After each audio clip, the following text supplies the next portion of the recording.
Olá, o nosso Brasil em Discussão de hoje, temos aqui como convidado o deputado federal Jair Bolsonaro pelo PP do Rio de Janeiro.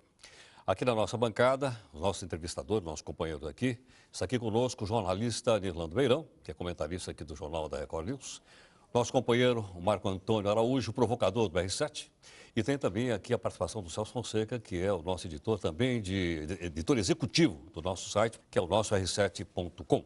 Militar de profissão, Jair Bolsonaro é capitão reservista do Exército. Aos 67 anos, hoje, Bolsonaro é deputado federal pelo PP do Rio de Janeiro. Mas ele já passou por várias siglas partidárias. Foi do PDC, PP, PPR, PPB, PTB e do DEM. Bolsonaro já está no 6º mandato, em que foi eleito com mais de 120 mil votos. O parlamentar ganhou projeção nacional ao defender questões consideradas polêmicas e até mesmo preconceituosas. A tortura do período militar, a censura e a pena de morte. Já fez declarações contra as cotas para negros nas universidades e chegou a dizer que nenhum de seus filhos corre o risco de ser homossexual, pois tiveram uma boa educação. Eu não sei por que tanta discriminação. As minhas melhores professoras sempre foram as prostitutas. A cruzada contra as manifestações homossexuais é seguida pelo filho, o vereador Carlos Bolsonaro, do PP do Rio de Janeiro. Parlamentar também tem outro filho na vida política, o deputado estadual Flávio Bolsonaro. As opiniões já fizeram Bolsonaro sofrer representações por quebra de decoro no mandato. O kit gay não foi sepultado ainda. Dilma Rousseff, pare de mentir. Se gosta de homossexual, assuma. Além das declarações polêmicas, tem projetos que envolvem aumento salarial de militares e permissão para a comercialização do uso de armas de fogo. Deputado Jair Bolsonaro, deputado, muito obrigado pela participação aqui conosco. Eu que agradeço, espero sair vivo daqui. Vamos, com certeza. Também porque o senhor teria que responder já de cara 150 perguntas, nós já acumulamos aqui logo no começo aqui do programa. Bom, nós gostaríamos de conversar com o senhor inicialmente. Nós, e acho que toda a sociedade brasileira, tomou conhecimento do lançamento do livro Memórias de uma Guerra Suja. O livro fala aqui de um ex-agente do DOP chamado Cláudio Guerra, e é de autoria de dois jornalistas. Um deles é o Marcelo Neto e o outro é o Rogério Medeiros, que trazem outras informações a respeito do período militar. Deputado, a gente estava conversando um pouco antes, o senhor estava fazendo algumas considerações a respeito do livro. O senhor sabia dessas coisas todas que foram contadas no livro? São coisas novas no que diz respeito à repressão ocorrida durante o período militar, como, por exemplo, o fato dos corpos das pessoas desaparecidas terem sido jogadas num forno dentro de uma usina processadora de açúcar na região do interior do estado do Rio de Janeiro? O livro, né, o papel, aceita tudo. Esse cidadão aí me surpreende que em outros livros, como O Brasil Nunca Mais, o nome dele não apareceu em lugar nenhum, como torturador, como opressor, vamos assim dizer. E agora vem ele com essa pompa toda, eu não sei por que a mídia dá tanto espaço para ele, e não vou nem falar do passado dele. O próprio filho do Fleury disse que a mãe dele estava no barco naquele momento que ele sofreu um acidente. Ele não foi assassinado, como diz aqui o livro? Mas o próprio filho disse que a mãe estava do lado, a 1000 metros dele, e não aconteceu isso daí. E quando ele fala em incinerar corpos, né, lembrando aí os fornos de micro-ondas da democracia hoje em dia, que é muito comum lá no Rio de Janeiro, ele aponta pessoas que morreram que não tem como você buscar vestígio que teria morrido ou não. Agora, a vida pregressa dele, depois do presidente Figueiredo, inclusive, deixa a desejar. Não apenas por ter executado a própria esposa e a cunhada, né, ter participado de tráfico de armas, assassinatos, roubos. E ele diz agora que encontrou Deus. Foi a segunda vez que ele encontrou Deus, Heródoto. Na primeira vez, ele roubou o dízimo da igreja. Então, é uma pessoa que não tem qualquer credibilidade, porque até não... O senhor quer dizer, então, que o que ele está contando aqui no livro não é verdade? Eu acredito que não. Não, até porque não. Por que só agora? Por que tantos anos depois? Encontrou Deus agora? Ou ele está querendo se arrumar, querer uma bolsa ditadura, algo parecido com uma bolsa ditadura para... Tem remorso, deputado? Existe remorso, sim, acredito em remorso, mas não acredito nesse cara que ele está falando. Que remorso? Diz ele que participou de séries de arbitrariedade durante o período militar. Após isso, executou a própria esposa, a cunhada, etc, etc, etc. Tem um bom perfil, então, né? É um bom perfil. Para ter presenciado isso. Bom perfil dele, tá? Bom perfil de bandido. Ele está querendo algum benesse de algum lugar. Quer dizer, ele levanta alguns fatos que independem da interpretação dele. Por exemplo, o episódio do Rio Centro fala da patetada que foi aquele episódio. Quer dizer, os militares resolveram plantar 3 bombas, e ele fala em 3 bombas. Já a notícia de uma primeira bomba que explodiu na casa de força, na época, sabe disso, é um fato notório. A outra bomba explodiu no colo do sargento, de um sargento e de um capitão do Exército, infelizmente, quer dizer, não dá para dizer isso, e teria uma terceira bomba. Bom, eu vejo o senhor defendendo sempre o regime militar, e eu sempre me pergunto, o senhor defende a corporação como um todo, o Exército como um todo. O Exército, aparentemente, tinha um bando de acelerados que atuava à parte da instituição e que o senhor insiste em defender. Quer dizer, o senhor defende essas pessoas que planejaram um atentado brutal para matar adolescentes que estavam numa casa de show no 1º de maio para botar a culpa na esquerda? Olha só, você não pode começar a julgar 64 a partir de 31 de março de 64. Tem que pegar antes, como o Brasil vivia. A imprensa fala tanto, critica tanto a questão de ditadura, né? O editorial do Roberto Marinho, na capa do Globo, de 7 de outubro de 84, começa o seguinte: participamos da Revolução de março de 64, imbuídos, né, no espírito de preservação das instituições democráticas, num país que estava tomado pela corrupção, pela greve, pela desordem. Começa por aí. Você pode ver, em 63, o Brizola e Marighella pregavam abertamente fechamento do Congresso e uma nova Assembleia Nacional Constituinte, composta por quem, Heródoto? Camponeses, operários e sargentos. É sempre assim. Começa com o povo. E este pessoal era bancado e era financiado por países que nunca admitiram liberdade em seu solo, como, por exemplo, Cuba, que foi uma coisa, guerrilha do Araguaia. Eu volto para o Rio Centro, que eu tive muita conversa... O senhor está falando de episódio de 64, mas eu estou falando de episódio de 81, quando já não havia luta armada no Brasil e que a única luta instaurada era a luta entre setores do Exército. Estava voltando pessoas anistiadas que mataram muitos colegas nossos, muitos brasileiros, não só militares, o Gabeira matou alguém? Não, o Gabeira, que maravilha, gostei do Gabeira. Ele fala abertamente, o Gabeira, que o que eles queriam implantar em 64 não era democracia, era a ditadura do proletariado, onde nós teríamos rios de sangue no nosso país. Até o livro negro do terrorismo, né, onde Roberto Campos fez uma matéria em 98 na Folha de São Paulo, ele conclui no final: antes anos de chumbo, 1000 vezes anos de chumbo, do que rios de sangue. Deputado. A questão de 64, eu voto Rio Centro. Quer que eu fale Rio Centro? Eu falo Rio Centro. Então, o senhor está justificando o fato de que, para impedir, então, que a esquerda subisse Não, olha só, no poder, então, era preciso usar a tortura? Olha só, a tortura... Eles treinaram em Cuba, o pessoal da esquerda. Antes de 64, o PCdoB já mandava a gente para a Academia Militar de Pequim, para treinar o quê lá? Para aprender o quê lá? Deputado, o governo militar torturou? Sim, torturou. Sim, e aí? Sim, e daí? O senhor defende isso? Concorda com essa tortura? A tortura é uma arma de guerra. Como eles nos torturaram? Então vocês são muito parecidos, é isso, deputado? Olha, eles provocaram. Nós não fomos no Vale do Ribeiro em primeiro lugar. Nós não fomos no Paraguai em primeiro lugar. Quando você tem que entender uma coisa. Você vê, por exemplo, militares norte-americanos urinando em cima de gente, fazendo certos abusos. Uma autoridade ali, naquele momento, se quer repreender ou fala que vai denunciar o soldado, ele pode até morrer. Então, guerra é guerra.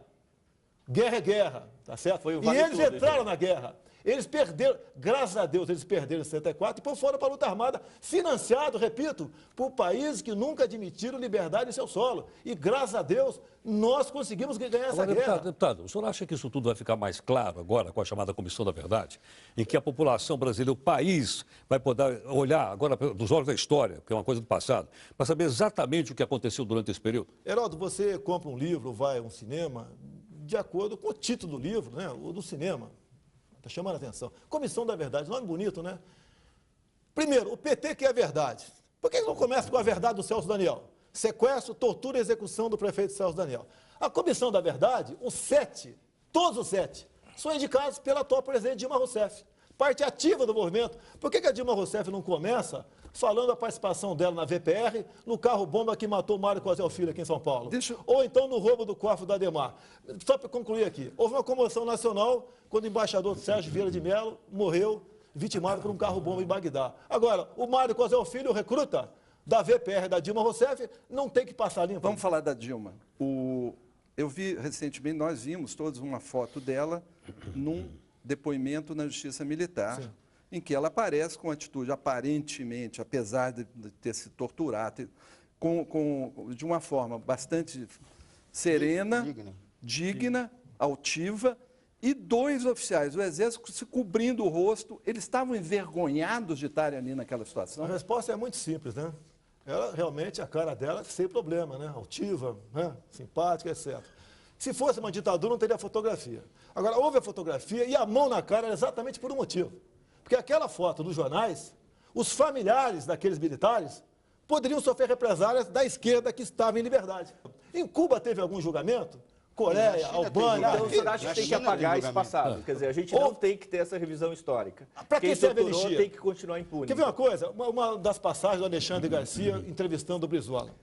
Olha, vamos lá, me permita aqui. Então, Você fala... Roberto Marinho, Alexandre Garcia. Não, vamos lá. A dado momento, Alexandre Garcia perguntou para o Brizola o dinheiro que ele recebeu de Fidel Castro para a guerrilha do Caparó. Resposta do Brizola. Ô Alexandre Garcia, a anistia está aí para esquecimento, não vamos tocar nesse assunto, é passado, e botou um ponto final. Eu até tive um arranca-rabo, desculpa o linguajar, baixou um pouquinho o nível aqui, com o Brizola Neto na tribuna. Certa vez ele pegou a tribuna da Câmara, tem 2 anos, porque eu quero denunciar, não sei o quê, os militares torturaram milhões de brasileiros. Eu peguei o microfone. Ô Brizola Neto, você está confundindo.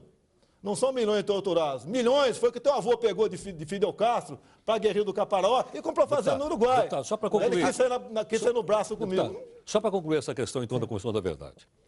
O senhor está duvidando da honestidade dessa comissão, haja vista que nós estamos falando de fatos históricos, de fazer um levantamento histórico do nosso país. Quem vai julgar? São 7 indicados. Veja bem, não é um julgamento isso. É uma reconstituição da história do país. Isso não é um tribunal. Bem, o que eles querem, Heródoto, o que eles querem é o seguinte, é um relatório circunstanciado que sirva, Heródoto, você que, pelo que me consta, é professor de história, não é isso? Não sei se pelo que me consta.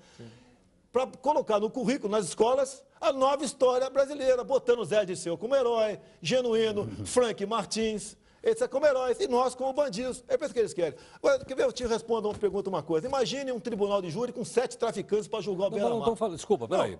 Primeiro, não estamos falando de tribunal de júri, e segundo, não dá para o senhor comparar uma questão política com uma questão de tráfico de drogas. Nós estamos falando da recuperação da memória do país. Mas a memória, por que não tem ninguém nosso lá, Heródoto? Porque eles têm medo da verdade. E outra coisa, a comissão, Heródoto, tem 4 tipos de crimes. Se essa comissão for mais equilibrada, o senhor concorda? Concordo e colaboro com gente nossa para participar dela. O Coronel Lício participa... O que é gente nossa? Nós não somos todos brasileiros? Militares que participaram. Então, por exemplo, o Coronel Brilhante... Ele tem um livro. Pois é, o senhor acha que... Tenho certeza que ele participa. Equilibrar assim. Agora, se eu quero participar, Heródoto, eu quero apurar 4 tipos de crime, né? Mortes, tortura, desaparecimento forçado, ocultação de cadáveres. Não quero apurar. Carro-bomba, bomba no aeroporto de Guararapes, execução do Roberto Mendes Júnior. Eles não querem apurar nada disso. O senhor está prejulgando uma coisa que não aconteceu ainda. Olha, olha só, o exemplo foi há 4 semanas na comissão preliminar, vamos assim dizer, da Luísa Erundina em São Paulo, onde eu entrei. Era comissão reservada. Meu Deus do céu, que verdade é essa? Agora, você vai ouvir agora o que aconteceu lá dentro. Vão me acusar de estar aí vazando informações. Mas você quer a verdade ou não quer? Sim, quer. Eu acho que a população então, dos 3 depoentes, 2 eram ex-militares. Um falou o seguinte, entre 3 coisas importantes lá. Olha, eu tinha medo da guerrilha do Araguaia. Quem não tem medo? Né? Porque ele falou, porque o exército não estava preparado. Concordo, não estava. Quando a gente vai perguntar, e o outro lado estava bem preparado, a Erundina não deixa responder. Estava muito bem preparado, que foi preparado basicamente em Cuba. O Fidel Castro merece ainda em vida uma estátua do tamanho do Cristo Redentor em nome da democracia em nosso país. Que ele queria uma democracia em nosso país. A guerrilha foi esmagada. Mas peraí, você quer... Você quer que faça o quê? Você quando captura, quando você mata alguém a 30, 40 quilômetros selva dentro, não tem como você carregar. E tem que esmagar mesmo. Ué, a Colômbia teve... A Colômbia tem ética, deputado. A Colômbia, que ética na guerra? Não tem ética em guerra. Você fala em ética em guerrilheiro, em comunista que matou milhões fora do Brasil. Existe uma comissão internacional hoje em Haia que está julgando crimes de guerra em todos os lugares. Por hora só pegaram os africanos, os veteranos africanos. Tem algum momento que a gente vai ter que chegar... Isso é uma comoção internacional, quer dizer, por que não voltar à história, entender o que se passou, inclusive do ponto de vista das Forças Armadas, isso que eu não consigo entender. Exatamente. As Forças Armadas não querem expor, vão ficar vão pagar o preço histórico de ser julgado como uma corporação que torturou? Não, mas peraí, mas antes tem que fazer a tortura que esses caras fizeram. Tem um cara morto aqui, você não pode partir do momento que eu dei 5 tiros nele. O que ele fez até tombar morto? Agora, por Vocês exemplo, não discutem isso? Deputado, tortura é crime hediondo. Não, aqui que é... hediondos que... Olha, devemos aos militares das Forças Armadas, naquela época, a liberdade que nós temos hoje em dia. Que se esse pessoal tivesse chegado ao governo, quantas vezes já tentaram calar a imprensa? Esse pessoal que está aí. Deputado, não cansa ficar defendendo isso. Não. São 40 anos defendendo assassinato, tortura, arbítrio, ditadura. Deputado, nós estamos aqui hoje, nós estamos discutindo, temos pontos de vista divergentes. Naquela época não existia essa possibilidade. Ninguém discutia nada. Quer dizer, se a gente estiver discutindo com esse teor de liberdade que estamos discutindo agora, nós sairíamos daqui direto para a cadeia para ser torturados, talvez. Espera aí. O que esses caras queriam impor no Brasil? Queriam impor uma ditadura em nosso país. E vocês nós vivíamos na época da Guerra Fria. Vocês colocaram outro, deputado. Olha só, no Brasil aqui todo mundo tinha liberdade, quem quisesse sair do Brasil saía. Tá ok? Tinha como pleno muita emprego. gente teve que sair do país obrigada. É lógico, quantos cientistas, quantos intelectuais que o Brasil deixou de conviver. Não, da grande maioria que saiu daqui foram poucos. Saíram daqui, foram porque cometeram crime de sangue. Eles treinavam o que em Cuba, na Albânia, na Coreia, foram fazer o curso do que lá fora. Você vê uma coisa, a Dilma Rousseff fala muito do Beto, o amigo dela. Ô, Beto, não está aqui, etc. A história é longa, tá ok? Por exemplo, temos foto, a imprensa publicou, de Beto em 62, em Cuba, curtindo férias. Agora, deputado, quem curtia férias em Cuba em 62, se não fosse simpático ao regime? Explica mais uma coisa que está aqui no livro, né? Uma guerra suja, e eu acho que o nosso telespectador deve saber. Quando, no período Geisel, o próprio regime militar começou a promover a sua reabertura, houve um setor dentro das Forças Armadas que era contrário a essa abertura. Sim. E houve até uma história de uma tentativa de golpe de Estado contra o próprio Geisel, que todo mundo sabe. Né?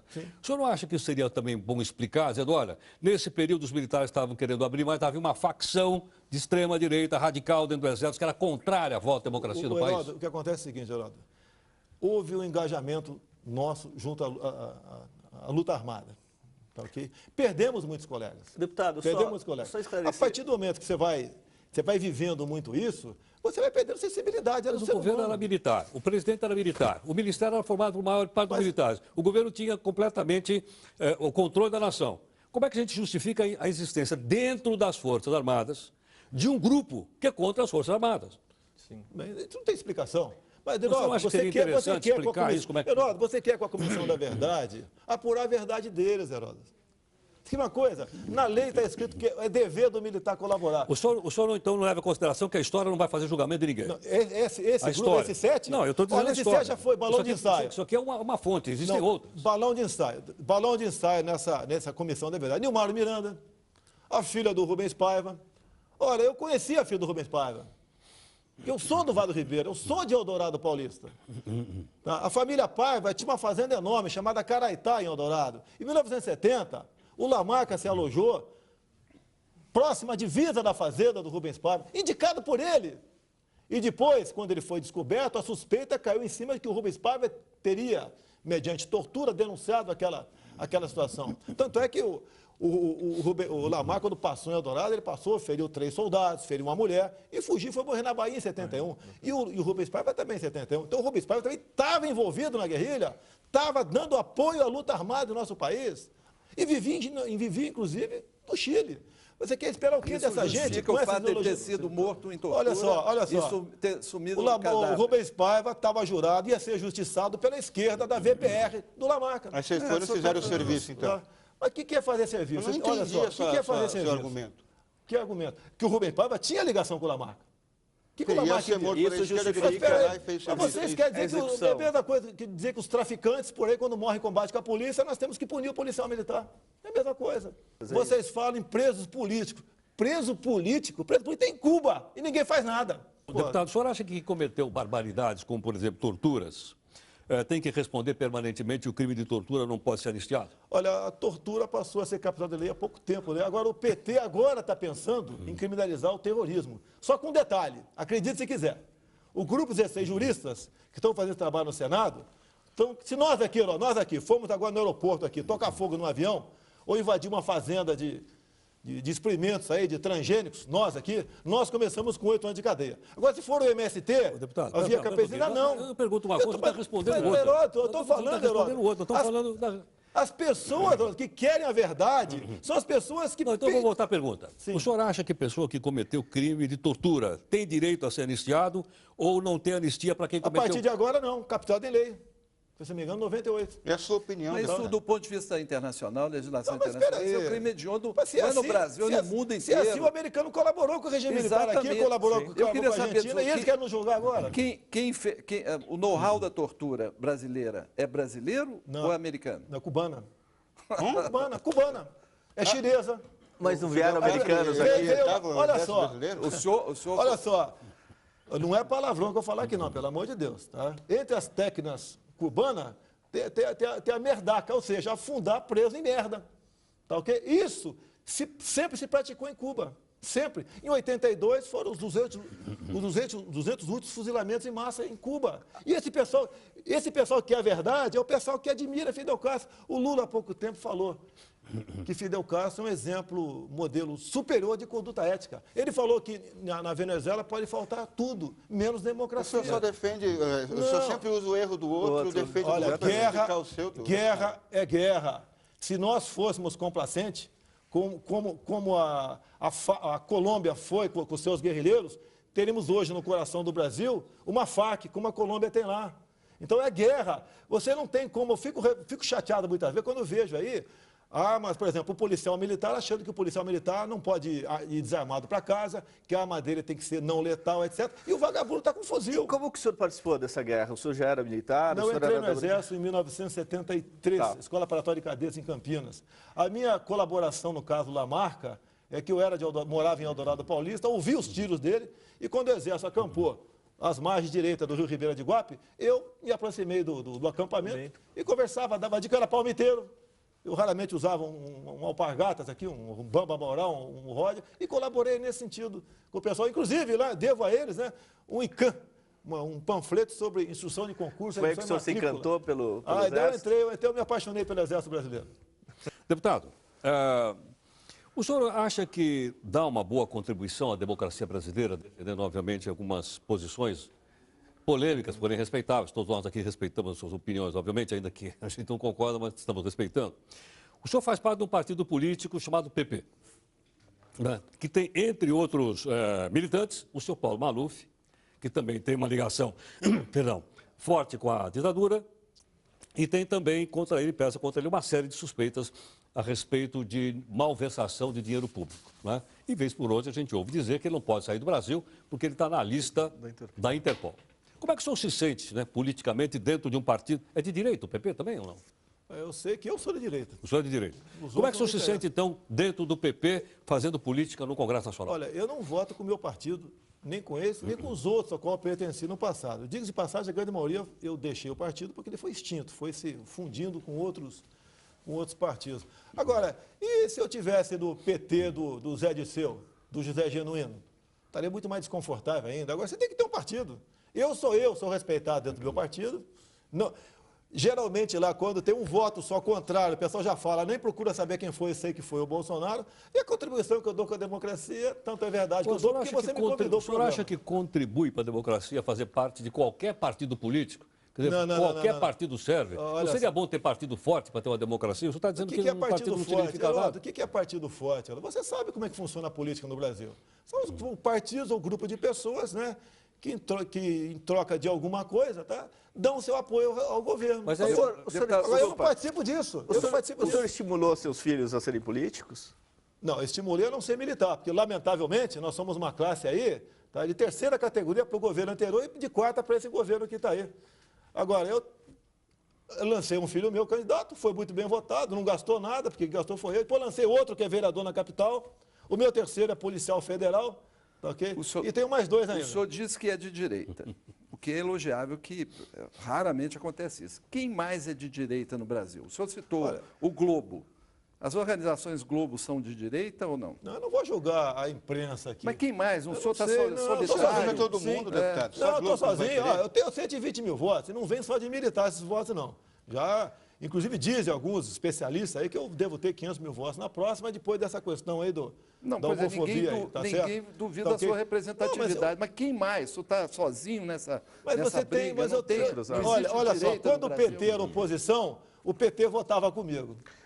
Agora que o PSDB é oposição, o PSDB vota comigo. O senhor percebeu um espaço político com esse tipo de atitude, quer dizer, mais radical? Eu não posso buscar uma maneira de se perpetuar na política, né? O voto pelo voto, eu tentar agradar todo mundo. O grande defeito do político, né, brasileiro é tentar agradar todo mundo.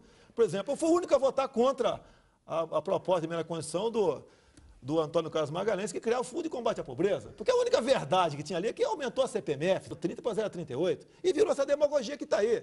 O governo gasta, né, entre seguro... Aí, primeira mão para você, ó, entre seguro-desemprego e Bolsa Família, o ano passado, ele gastou 40 bilhões de reais.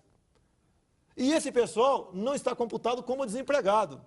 E tem aumentado esses custos, esses discursos. Então, isso aí é tudo cabresto, voto de cabresto para o governo. Se eu der 20 reais para você votar em mim nas eleições, eu posso perder meu registro, ser cassado. Agora, o governo dá para 10 milhões de famílias de forma vitalícia. Agora, né, deputado, 40 bilhões por ano e tudo bem. Como é que um programa como esse, que o senhor acabou de criticar, é reconhecido internacionalmente por outros países do mundo como uma forma de redistribuição de renda e responsável por tirar uma quantidade enorme da população brasileira que estava abaixo da linha da pobreza e colocar acima da linha da pobreza? Mas é lógico que a comunidade internacional bate palmas, nos aplaude. Nós aqui não investimos em educação. O senhor preferia a gente investe aqui em acomodação. O senhor preferia que não existissem esses programas? Tem que ser temporário. Eu posso te ajudar com o meu amigo por alguns meses para tu sair da miséria, por causa do emprego. E não de forma temporária com o dinheiro dos outros, para te garantir na polícia. Até porque o Lula dizia, quando era oposição, que naquela época o Bolsa Família tinha outro nome, que isso acostumava apenas a pessoa, né, a ociosidade e a votar no PSDB. E a Bolsa Família é uma mentira.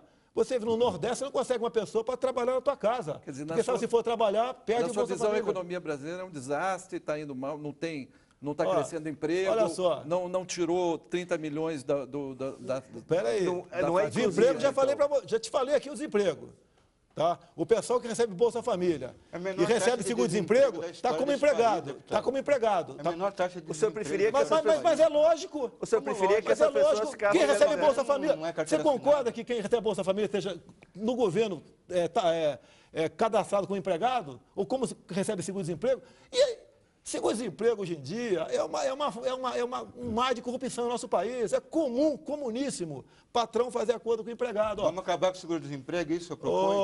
Olha só, é comuníssimo o seguro-desemprego, o patrão fazer um acordo. Ele ganha o seguro-desemprego, trabalha na informalidade, isso é comum. Agora, essa bolha, hoje em dia, em média, cada servidor público deve 4 remunerações a título de empréstimos. O governo, com essa medida que está tomando agora, tá, essa bolha vai crescer, porque ele não segura lá os empréstimos bancários. Porque ele quer dinheiro no mercado para poder rodar a economia. Eu estou constrangido de concordar com o senhor, é verdade. Tá, tudo bem, obrigado. Eu não sou economista, hein? Eu sou apenas um capitão de artilharia, mas sempre atiro para frente, tá ok? Eu tiro para frente. Então, na verdade, essa bolha vai estourar um dia. Eu até recomendo quem tem dinheiro, compre alguma coisa, compre imóvel, não deixa guardado na poupança. Nossa, vai ter problema, vai perder isso aí. Bom, vamos fazer então o intervalo? A gente faz aqui um intervalo nesse nosso programa de hoje. Hoje o nosso entrevistado aqui é o deputado Jair Bolsonaro. E nós voltamos em instantes. Até já.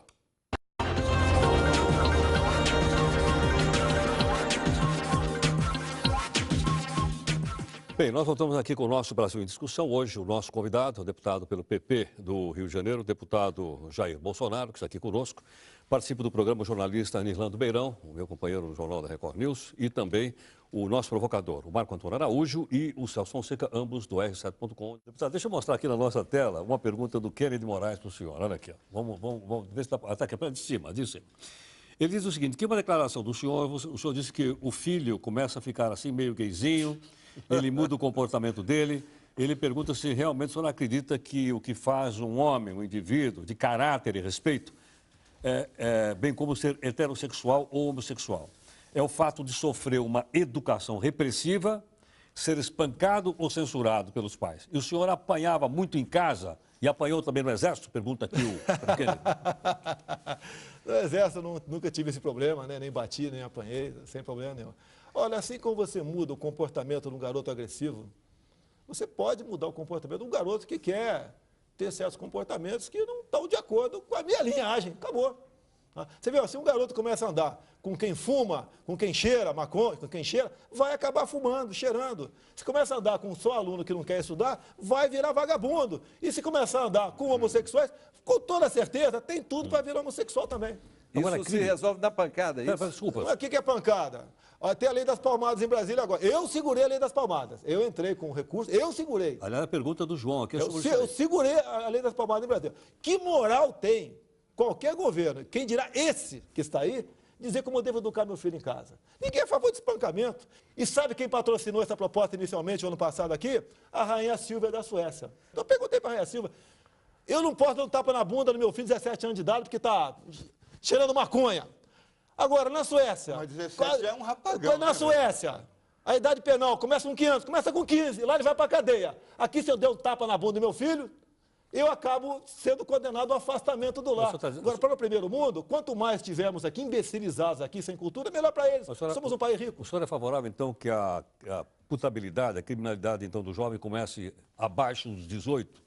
Já que o senhor citou aí o exemplo da Suécia? A proposta mais antiga, deputado com mandato lá, sou eu, 16 anos de idade. 16? 16 anos, sim, sim. Você pode ver, falam que o garoto de 16 anos de idade não tem ainda aquela maturidade suficiente. Você já viu alguém de 16, 17 anos de idade, na sua comunidade, na sua favela, cometer um estupro, um roubo, um assassinato, um furto? Não, porque lá tem pena de morte para ele. Ele sabe que o bicho vai pegar. Agora, nós, otários que moramos em asfalto, defendemos esses vagabundos que vêm dessas comunidades, é uma minoria, certo? Mas vão para lá cometer crime em cima da gente. Mas você permitir, a redução da maioridade penal, que um 16, 17 anos, como o Champinha, não está em liberdade ainda porque tem uma pressão muito forte da mídia contra ele. Mas se fosse outros que cometer até crime maior do que ele, que não tem repercussão, já estão na rua. Aí em Brasília agora pegaram um garoto, estava no Camburão algemado, uma semana passada, ele falando, ó, na próxima ele não escapa, ele não conseguiu matar o cara. Na próxima ele não escapa, tem 17 anos. Eles zombam da nossa cara, zombam. E nós temos que acreditar em política de direitos humanos, de recuperar esses marginais. Mas o seu discurso é do ódio, deputado. Não, da realidade. Da vingança.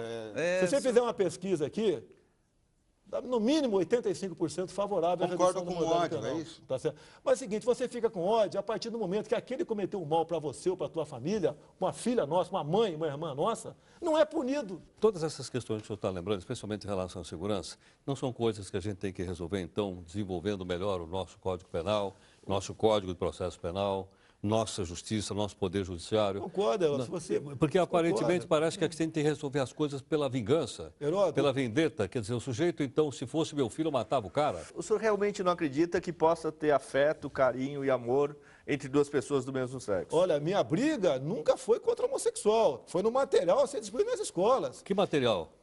É o material conhecido como kit gay. Heródoto, sem querer, no final de 2010, no dia 23 de novembro de 2010, eu descobri isso dentro da Câmara. Então o senhor respeita... Peguei as fitas. Eu peguei as fitas. Esse material, todo ele agora foi para a Secretaria Nacional de Direitos Humanos. Aqui diz claramente, os livros devem visar a desconstrução da heteronormatividade. Foi criado agora em dezembro, numa grande conferência patrocinada pelo governo federal em Brasília, onde mais de 800 homossexuais ficaram por uma semana decidindo isso lá, entre outras coisas, bolsa de estudo para jovem LGBT, estágio remunerado para eles, primeiro emprego para eles, a criação de república gay, cota para professor homossexual para o ensino fundamental. E sabe quem fez a pesquisa nas escolas para chegar a essa conclusão? Grupos LGBT, conforme publicado em Diário Oficial da União, de meados de 2010. Você sabe qual foi a conclusão mais importante das pesquisas que eles fizeram em 11 capitais, inclusive aqui em São Paulo? Descobriram que existe nas escolas do ensino fundamental que eles mentem quando diz que é segundo grau, porque eu tenho as fitas todas, com imagens deles falando. A questão mais importante que levantaram é que existe mais meninos gays que meninas lésbicas. E eu quero saber, tá? Se o neto de quem está assistindo a televisão, a filha de 10 anos, 8 anos, está assistindo televisão, como é que chegaram a essa conclusão? Fizeram uma pergunta discreta para o menino, coçaram a cabeça dele, deram um beijinho no cangote dele, ver se ele se arrepiava. Quero saber. E o governo não responde. Deputado, por mais polêmico e de fato mal redigido, eu conheço um pouco o tal do kit, conheço também. A essência de estar nos parâmetros curriculares, na Lei de Diretrizes e Bases de Educação, é pregar tolerância. É pregar que todas as pessoas aceitem a diferença. Essa é a alma, o senhor convive com, o espírito com homossexuais? desse projeto. O senhor é contra Pode ser que tenha a algum do meu lado tolerância. aqui, eu não sei. Tá ok? Não sei. Tá ok? Mas o senhor não eu consegue quero saber perceber a distância? Desculpa aqui, eu não quero saber se alguém é homossexual que está aqui. Não me interessa O isso. senhor não percebe a distância? Eu acho que se tiver dois bigodudos aqui dentro, vai dar um beijo no motel, na casa dele. Aqui na minha frente, não. Cumprimenta, sem lava a mão problema depois? nenhum. Senhor deputado, você não tem uma certa obsessão, uma certa Não, não tem obsessão fixação por nenhuma. esse tema? Eles querem dizer que o comportamento deles tem que ser modelo de conduta para todos nós. Não é. O qual pai tem orgulho de ter um filho gay? Não tem. Deputado Bolsonaro, deputado, vou falar um pouquinho agora a respeito, vamos falar da sociedade brasileira como um todo, porque às vezes nós estamos falando no geral, aí o senhor particulariza, né, para determinados casos, parece que aqueles casos justificam, né, justifica uma conduta geral. Estamos discutindo aí se algumas drogas podem ou não ser não criminalizadas. E temos pessoas, vamos dizer assim, bastante conhecidas, ligadas nesse movimento, não só no Brasil, como internacional, mas no Brasil aqui, o próprio ex-presidente Fernando Henrique Cardoso. Como é que o senhor acha que um assunto como esse deveria ser discutido na sociedade brasileira e no Congresso Nacional, para saber como é que a sociedade deve comportar em relação a drogas como, por exemplo, a maconha? Você faz um plebiscito, me entender, não passa. A droga não faz mal apenas para aquela pessoa. A partir do momento que a pessoa está viciada, ela vai buscar meios de manter o seu vício. E a grande maioria, os meios vai ser onde? Roubos, furtos, e toda a sociedade vai perder com isso aí. O senhor acredita que existam drogas e drogas? Drogas recreativas, drogas mais potentes? Não, eu não tenho mais ou menos homossexual para mim, não, né? Sem querer voltar ao assunto aqui. É uma obsessão, Tá é uma obsessão. É uma obsessão. Não vai ter mais ou menos gay, mais ou menos grávida, você não vai ter. A porta de entrada para todas as drogas é maconha. E o álcool? Olha, eu não sei, eu não bebo. Mas nem isso, Eu não deputado. bebo. Não, a minha cota é uma cerveja por mês. Uma tacinha de vinho? De vez em quando, sim. Tá Não bom. bebo, não O senhor faria passa uma do lei assim. seca, então, total? Assim, Não. Inclusive, essa questão da lei seca, na reforma do Código Penal, querem propor o índice zero. Zero, sabe? Não, pelo amor de Deus. Até um padre pode ser preso após a missa quando toma um gole. Duas vezes concordar com o senhor, eu vou embora. Não pode. E você pode ver que a intenção, né, é igual quando o Código de Trânsito veio à tona aqui, aquela onda toda, a violência continua no trânsito, e basicamente o quê? A indústria da multa. Heródoto, 90%... Não, estou perdendo a bicicleta elétrica agora, né? Pois é, lá no Rio, né? Pelo amor de Deus. Você pode ver, quase 90% do que se arrecada com a multagem eletrônica vai para a empresa que expõe aquilo. Onde eu tenho certeza que a maioria dos nossos chefes de executivos estaduais e municipais não são corruptos, tenho certeza absoluta, né? Mas se quiser, está uma corrupção, o risco zero ser detonado ali, zero. Mas o senhor conhece estudos que provam, são estudos sérios, que provam que a maconha tem fins medicinais. Sim, tem esse Não é fato, sim. discutível. Quer dizer, nem aí, nem para ajudar a diminuir a dor de uma pessoa. Sim, tudo bem, pode usar para esse fim, como na guerra você usa, se não me engano. O senhor está fraquejando. Usa deputado. morfina, na casa de guerra você usa morfina, é comum o cara usar isso aí, tem que usar. Deputado, o senhor falou de corrupção, qual é a sua expectativa para essa CPI que está se esboçando agora? Assim? Olha só, eu acho que o governo, né, o país, tem uma chance ímpar numa CPI. Porque foi quebrado o sigilo de um telefone que, eu não vou dizer imexível, como o Mag aqui, mas ingrampeável. Tá? A certeza daquele grupo Nextel é que aquele telefone era risco zero de grampo. E a partir do momento que você quebra aquele sigilo, você abre todas as ligações que ele fez. Agora, eu não acredito que ela chegue ao bom termo. Que o que querem agora? Apurar o caso, a vida do Cachoeira. O Cachoeira está resolvido, tudo contra ele foi levantado. Nós temos que ver agora as ramificações dele. E talvez o PT, para atingir o Marconi Perillo, tá certo? Entregue aí, o que é comum por parte da esquerda, né, pela causa, justiçar, entregar aqui a própria sorte, o Agnello lá em Brasília. O senhor viu que citam a imprensa nesse episódio. Sim. Parece que pelo menos um veículo, a revista Veja, usava material grampeado, quer dizer, de certa forma, facilitado por esse personagem do submundo. Desculpa. O senhor gosta... Não, só aí teria uma interferência do Cachoeira em algumas publicações. Isso, de certa forma, pautava o Policarpo. Sim. Isso... Tem que ver, não pode apenas investigar aqui o Policarpo Júnior da Veja, apenas ele, que fez o contato, pelo que me consta aqui. Né? Seria a mesma coisa, caso fosse legalizado, o caso de eu poder, por exemplo, passar para o traficante para desbaratar uma coisa dele lá na frente. A imprensa parece que foi nesse caminho. Investiga a imprensa, por que não? Sim. Tá, eu acho justo isso aí, nada mais justo. Agora, o senhor assinaria a convocação do Roberto Tivita para a CPI? Oi? O senhor assinaria a convocação? Olha, eu assinei a CPI do Cachoeiro. Tá? O meu filho, por exemplo... Mas a pergunta é bem específica e faz muito sentido. Não tem problema nenhum, acho que tem problema nenhum. Quem não deve, vai lá e fala. Tá, okay? Agora, com toda certeza, os contatos com a Veja estão aqui nesse sigilo telefônico. Se ele falou em momentos outros, no ano passado, por exemplo, tantas vezes, etc., como, por exemplo, tem mais de 3 ligações do Demóstenes do Cachoeira, comprova que tinha algo mais além do que estava acontecendo. O senhor concorda que uma revista use material de um araponga, por exemplo, para produzir conteúdo editorial, por exemplo? Olha, olha só, teve o caso do contra-cheque do Caseiro. Do Palocci. Do Palocci, do palmeirense lá, do Caseiro palmeirense lá. Certo? O problema olha só, a publicação na revista Época, daquele contra-cheque, foi feita pela filha da Mira Leitão. Aí, abafou-se o caso. Abafou-se o caso.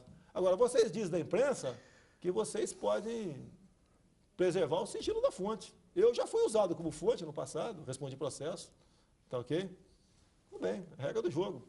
Agora, eu acho também, por outro lado, para onde chegou, parabéns à revista Veja. Em que sentido? Dispor, abrir, botar esse câncer para fora. A CPI do Cachoeira não fez parte de nenhuma grande reportagem da revista Veja. No auge da CPI do Cachoeira, agora a capa era sobre o mensalão. Olha que coisa mais extemporânea. Tudo bem. Então, e o Santos Sudário também, né? Aí, tudo bem, tá ok? Mas veio à tona esse caso, né? Veio à tona. Né?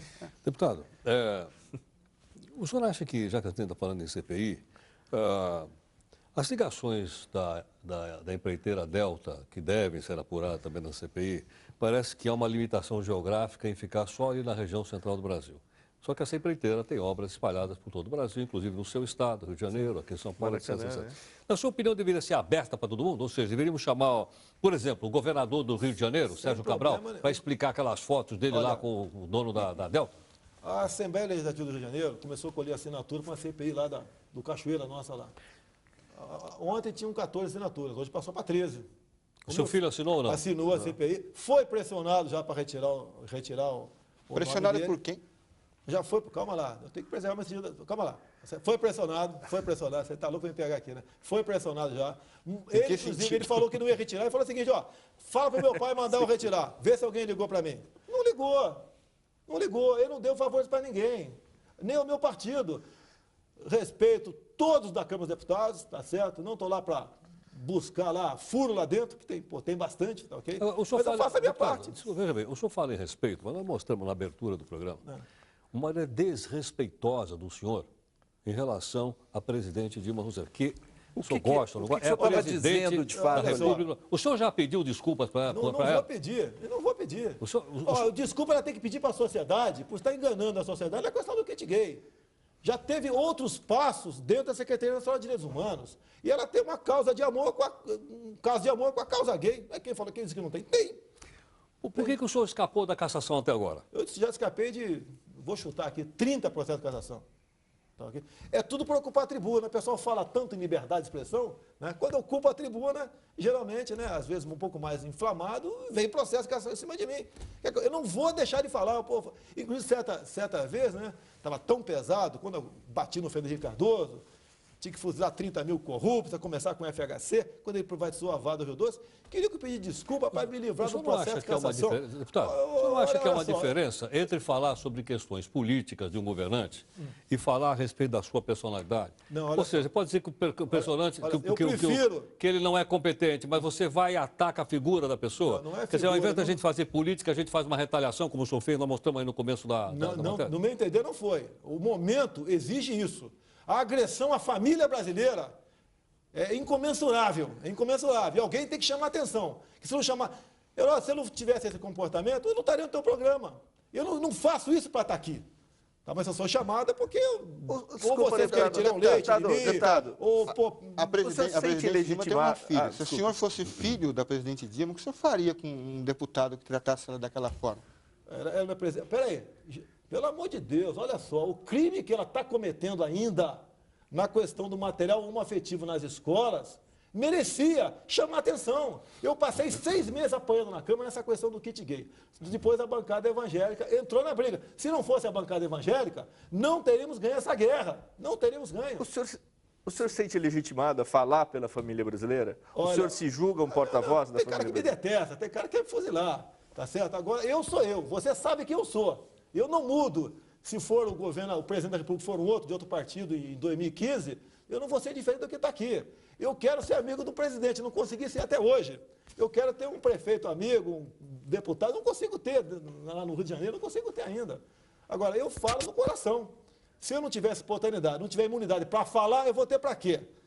Para buscar ali meandros no orçamento. O senhor acha que falando do jeito que o senhor fala, muitas vezes atacando as pessoas, aí está a sua imunidade, né, e o seu direito de expressão, o senhor acha que o senhor contribui para a democracia com isso? Acredito que sim.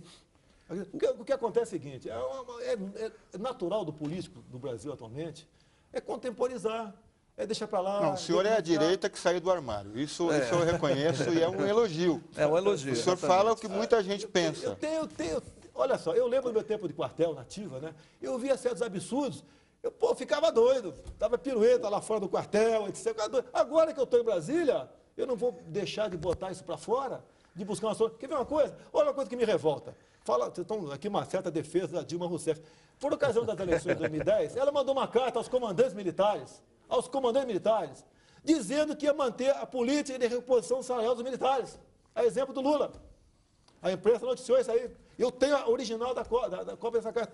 Qual reajuste para os militares do ano passado? 0. Qual reajuste desse ano? 0. E agora, semana passada, o Celso Amorim esteve lá no Senado, e o senador do Paraná, fugiu o nome dele aqui. Requião? Foi Requião?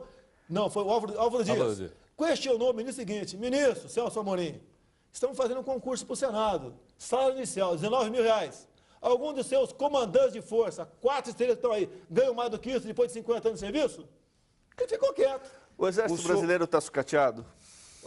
Olha, se você precisar, alguns podem falar que ainda bem, né? Se precisar, por exemplo, a Brigada Paraquedista, que é a nossa tropa móvel, sair de lá para ir para Porto Alegre, para São Paulo, para Brasília, não é nem a Brigada Paraquedista. A aeronáutica não tem aviões para isso. Para deslocar 2.000 homens, não tem avião para isso. Se você precisar subir, por exemplo, para a Serra das Araras, do Rio de Janeiro, com a 9ª Brigada de Infantaria lá da Vila Militar, metade das viaturas ficam lá na Serra das Araras. Por quê? Mais da metade das nossas viaturas tem mais de 25 anos de uso. Algumas são até da Segunda Guerra Mundial. A nossa marinha também, pobre marinha do Brasil. O senhor foi a favor da decisão do presidente Lula de mandar aquela tropa brasileira para o Haiti ou não? No primeiro momento, não fui favorável. Por quê? Virou por quê? É o interesse político dele, pessoal dele. O senhor não acha que é uma causa nobre? Olha só, virou aqui uma eternidade. Virou uma eternidade. Interesse por causa de uma vaga do Conselho de Segurança da ONU. Sim. Faz tudo isso em cima de uma vaga, inclusive, você pode ver. Na guerra do Iraque, né, os 5 que têm poder de veto, a França falou não. E eles invadiram. O Brasil quer uma cadeira lá para servir cafezinho? Para botar alguém nosso para servir cafezinho para eles? Com essas forças armadas que nós temos aqui, não vale a pena o patriotismo, o heroísmo e a dedicação dos militares. Quer saber de uma coisa? Sabe quantos capitães e tenentes pediram baixa em março desse ano? 37. Em abril, 27. A média esse ano vai passar de 300. Dos últimos 4 anos, 200. O senhor não acha que melhoraria isso se houvesse a substituição do alistamento obrigatório por um alistamento voluntário, como existe em outros países do mundo? Olha só, hoje em dia, praticamente quem serve é voluntário. O alistamento é um controle. Eu acho que o alistamento podia ser fazer até para as mulheres, porque você vai ter uma fotografia real da nossa população. Quando eu falo, eu tenho uma proposta lá em Brasília que visa a paternidade, né, responsável, que alguns chamam de controle da natalidade. Nós crescemos, Heródoto, 3 milhões de habitantes por ano. E eu falo com isso por quê? Você tem esse dado em cima do alistamento militar. O ano passado foram 1.600.000 moleques, garotos, que se alistaram no serviço militar. Então, multiplica por 2, tira os mortos, dá mais ou menos 3 milhões de habitantes por ano. Nós não temos como dar vazão a esse tanto de gente no nosso país. Se você for levar em conta que cada um de nós produz 900 gramas de lixo por dia, são 180 milhões de quilos de lixo por dia. Falta aterro sanitário, São Paulo, água potável, circulação, poluição. Vai chegar um ponto, tá, que nós vamos para o fundo do buraco. Vai virar aqui uma terra de ninguém. Deputado, quanto as Forças Armadas consomem, já que o senhor falou que a situação do material é precária, mas vamos dizer quanto as Forças Armadas consomem do nosso PIB? Olha só. Somando os inativos, Olha que só, são muitos. A folha total de nativos... Folha total, quanto é que nós gastamos por ano? Folha total de nativos, pensionistas, ex-combatentes e os ativos, 45 bilhões de reais. 45 bilhões, que é o déficit da Previdência Social. É, mais ou menos assim. 45 bilhões. Isso está incluído também as filhas dos militares que recebem aquela pensão? Eu te respondo da filha numa boa. Hã? Em 1960... O senhor não acha que... Não, eu sei como você... Eu vou te responder, você nem perguntar, eu vou te responder. Em 1960, o pecúlio era nosso. Nós criamos esse fundo e nós administrávamos esse fundo. E o governo resolveu fazer o quê? Viu aquele montante, aquele volume de dinheiro e falou, me dá essa grana aí que eu pago as suas filhas. E assim foi feito. E nós descontávamos naquela época 2 dias do soldo da nossa remuneração. Foi o governo militar, hein? Hoje em dia... Foi o governo militar. Não. Foi no governo militar. Não, 1960. Não, foi em 60. O pecúlio 2 dias de soldo anual. Não, por mês. Por mês. 2 dias do soldo. Hoje em dia, nós descontamos 9% da remuneração bruta. Tal que aumentou drasticamente o desconto. Agora, a pensão da filha, o Heroto, acabou em 2000, com a MP 2215, que não foi votada até hoje. O Congresso está indo para o 12º ano sem votar uma medida provisória, que esculhambou a nossa Previdência. Acabou com a pensão da filha, justo, a partir daquele momento não tem mais. Mas esculhambou a nossa. Tanto é que o reflexo dessa MP são as evasões. E eu não tenho o número de praças que vão embora via concurso público ou pede demissão todo ano, porque não é publicado. Os 45 bilhões que o senhor falou é apenas para manutenção das Forças Armadas. Não, manutenção não. Folha de pagamento. Folha de pagamento. 45 bilhões, folha de pagamento. Então aí é muito mais. Não, por fora aqui, Aí, o investimento é quase zero, Heródoto. Você pode ver. Não, não falando de investimento, estou falando de despesa. Manutenção, É né? despesa, Que vai sair dos manutenção, é impostos. combustível, Sai dos impostos, viatura, manutenção, etc. Vai perto de... Armamento, quanto vai? Vai aproximadamente mais 8 bilhões de reais, aproximadamente. Você pode ver, na Antártica aqui, estava se investindo um pouco mais de 10 milhões de reais por ano.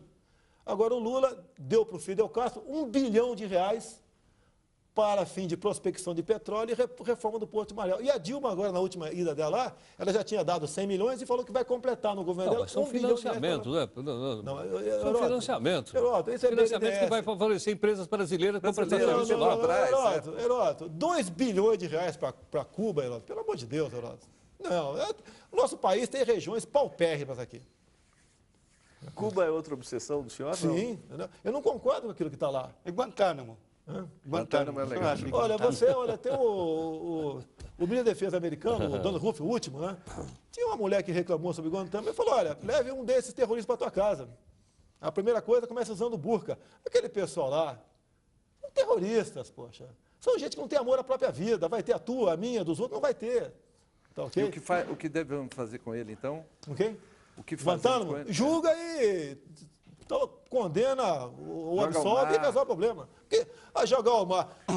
A usina de açúcar, são centenas de pobres cubanos que todos os anos morrem aí, mordidos por tubarão, fugindo da ilha da fantasia. Deputado, nós estamos chegando aqui ao final do nosso programa. Várias vezes o senhor disse que sou de direita e, obviamente, a gente respeitava a sua posição de direita, como já vieram pessoas de esquerda aqui, todos são respeitados. Só define para mim, o que é ser de direita? Não sei. É ser oposição à esquerda que está aí. Tá? Que usa demagogia, é o populismo, tá? É a enganação, é não investir onde deve investir. Tá, okay? É posar de vestais da democracia que não são, eles nunca foram democráticos. Então posso entender que ser de direita é ser contrário à esquerda que está aí. A esquerda que está aí. Eu defendo pena de morte, eu sei que é causa pétera. Eu defendo a redução da moralidade penal, uma paternidade responsável, tal. Eu defendo tudo isso aí. Reservas indígenas, um crime que acontece no nosso país, a demarcação O de senhor terras acha que em indígenas. 8 anos de governo Lula o país não melhorou? Olha, ele pegou o que sobrou do início lá de Itamar Franco, do Plano Real. Se não fosse ele, pô, pelo amor de Deus. O Daniel me lembrou aqui agora o seguinte, o senhor votou a favor da mudança no Código Florestal, votou junto com os ruralistas? Votei. Olha só, quem é o grupo responsável pela agricultura do PT? Me responda. É o MST. É o MST. Eu fiz um discurso lá, inclusive, em cima dos 3 milhões de habitantes que nós crescemos. O mundo, ano passado, ela está em 7 bilhões de habitantes. Em 2025, seremos 8 bilhões. A China está se transformando num país consumista. Vai faltar comida para nós aqui, Heródoto. Então, o que é a bancada ruralista? É a bancada que bota aqui o churrasquinho na nossa mesa final de semana, é o arroz de todo dia, é o cara que produz. E aqueles que invadiram e derrubaram, o senhor acha que devem ser indultados? Como Sim, propõe o código?